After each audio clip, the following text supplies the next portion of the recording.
Traffic signal এ আর নতুন কি? আমরা সবাই জানি লাল, হলুদ, সবুজ আলোর কারসাজি। বড় বড় শহর তো ছেড়েই দিন, ছোট ছোট শহর এমনকি মফস্বলের রাস্তাতেও আজকাল ট্রাফিক সিগন্যাল দেখা যায়। ট্রাফিক সিগন্যালে আমরা অনেক সময় বিরক্ত হই, কিন্তু উপকৃতও হই। ট্রাফিক সিগন্যাল গাড়ির চালক, সাইকেল চালক এবং পথচারীদের জন্য একটি নিরাপদ পরিবেশ তৈরি করে, যা দুর্ঘটনার ঝুঁকি কমিয়ে দেয়।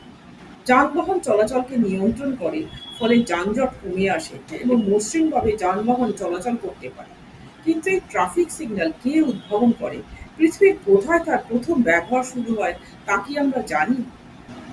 আমেরিকান পুলিশ লেস্টার ওয়্যার ১৯১২ সালে বিশ্বের প্রথম বৈদ্যুতিক ট্রাফিক লাইটটি সল্টলেক সিটির উদাহতে তৈরি করেছিলেন এবং ৫ই আগস্ট ১৯১৪ সালে আমেরিকান ট্রাফিক সিগন্যাল কোম্পানি দ্বারা ওয়াইও ক্লিভল্যান্ডের পূর্ব ১০৫তম স্ট্রিট এবং উইকলিড অ্যাভিনিউ এর সংযোগস্থলে স্থাপন করা হয়েছিল।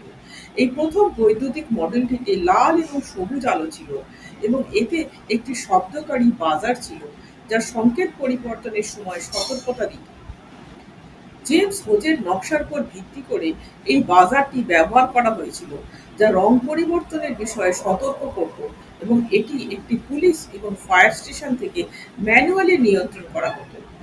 ভারতে প্রথম ট্রাফিক সিগন্যাল ১৯২৮ সালে কলকাতার ডালহৌসি স্কয়ার এবং স্প্ল্যানেডের সংযোগস্থলে স্থাপন করা হয়েছিল।